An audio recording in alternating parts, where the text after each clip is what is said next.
तो समुद्र में निकल आते हैं। तीसरे का जवाब आपको अच्छा लगे, उसने कहा आपके पिताजी कुछ कमाल नहीं करते, कमाल तो मेरे पिताजी करते हैं जो पानी की टंकी में कूदते हैं और टोटी से बाहर आते हैं। अब ऐसी स्थिति आजकल बच्चों की हो गई है, बच्चे बहुत चालाक हैं साहब। एक दिन मैं किसी काम से आदरणीय सम्राट मुरारी जी के घर गया, इनका नाती निकल गया है। देखते ही मुझे बोला अंकल जी नमस्ते, चाचा जी नमस्ते। मैंने कहा बड़ा ही सभ्य बालक है, इसलिए तो कवि के घर का बच्चा है, सभ्यता तो इसके अंदर होगी ही। मैंने की नमस्ते, मैंने की बाबा जी हैं कि आ जाइए, स्वागत है आपका। तो मैं चला गया। फिर एक और बार मैं कभी गया तो मुझे देखते ही बोला ताऊ जी नमस्ते। मैंने कहा इसने पहली बार चाचा जी बोला, अब ताऊ जी बोल रहा है, क्या करना चाह रहा है। मैं फिर भी चला गया, बच्चा है भूल गया होगा। चलिए मैं तीसरी बार उसका टेस्ट लेने की उसके घर गया। मैं जैसे ही दरवाजे पर पहुंचा, मुझे देखते ही बोला मामा जी नमस्ते। मेरे खोपड़ी खराब, मैंने कहा इसने पहले दिन आया तो सही बोला चाचा जी नमस्ते, समझ में आया। दूसरे दिन गया तो ताऊ जी बोला, मैंने भूल गया होगा, आज मामा जी बोल रहा है। मैंने उसे डांटा, मैंने की बदतमीज, दिन पे दिन संबोधन को तो इतना बढ़ाया जा रहा है कि हमें बाउंड्री पार कर दे रहा है। पहले तूने हमें चाचा जी बोला, हमने कुछ नहीं कहा, ताऊ जी बोला, हमने कुछ नहीं कहा, लेकिन आज मामा जी क्यों बोला? बोला इसमें मेरी कोई कमी नहीं है। मैंने की फिर क्या बात है कि आप जैसे ही पहले दिन आए तो देखते ही आपको बोले कि शिवम आ रहा है, उसे बुला लाओ। तो मैंने सोचा आप पिताजी से छोटे होंगे, तो मैंने आपको चाचा जी नमस्ते कर लिया।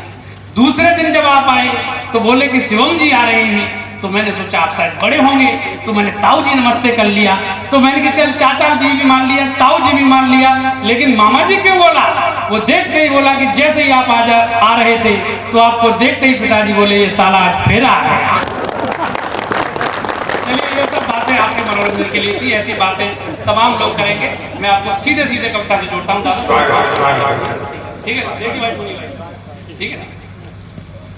मैं इन 4 पंक्तियों से आज शुरू करना चाहता हूँ। छोटी छोटी बच्चियां हमारे बीच बैठी हुई हैं, मैं इनसे ही आज इस कविता की शुरुआत कर रहा हूँ। देखिए कि फूल की एक कोमल कली बेटियां, फूल की एक कोमल कली बेटियां, नाज नखरों के संग में पली बेटियां, नाज नखरों के संग में पली बेटियां, और लाडले होंगे बेटे किसी घर में पर, लाडले होंगे बेटे किसी घर में पर, अपने घर में तो हैं लाडली बेटियां, अपने घर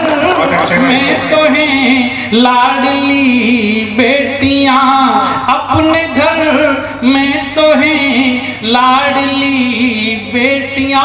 की बुलंदी पे जो पहुंचा दे यकीनन अर्श जैसी है, बुलंदी पे जो पहुंचा दे यकीनन अर्श जैसी है, यहाँ पर कामयाबी भी बहुत उत्कर्ष जैसी है, यहाँ पर कामयाबी भी बहुत उत्कर्ष जैसी है, मेरे गालों को छूती है तो ये महसूस होता है। सुनिए दादाजी, मेरे गालों को छूती है तो ये महसूस होता है, हवा इस गांव की माँ के सुखद स्पर्श जैसी है, हवा इस गांव की माँ के सुखद स्पर्श जैसी है, हवा इस गांव की माँ के सुखद स्पर्श जैसी है। मुझे नहीं पता है, शेर मैंने कहीं पढ़ा था, अद्भुत शेर गांव के गांव पहुंचकर अपने पराये सब करते हैं प्यार। क्या बात है दादा? गांव पहुंचकर अपने पराये सब करते हैं प्यार हमें, और होटल में ठहरा देते हैं शहर के रिश्तेदार। ये यथार्थ गांव तो गांव है। एक अदम गौड़वी साहब का भी शेर याद कर ले, इसलिए मैं बीच में बोल रहा हूँ। चलिए कोई नहीं, देखो एक शेर गांव की पूरी कहानी कहता है, फटे कपड़े पहनकर जिस पर गुजरता हो कोई, फटे कपड़े पहनकर जिस पर गुजरता हो कोई, समझ लेना अदम पगडंडी वो गांव को जाती। हाय हाय, देखिए मैं आपको जो पंक्तियां सुना रहा था, एक बार थोड़ा ताली हो जाएगी, माहौल अच्छा लगे, ठीक है? बात बहुत है।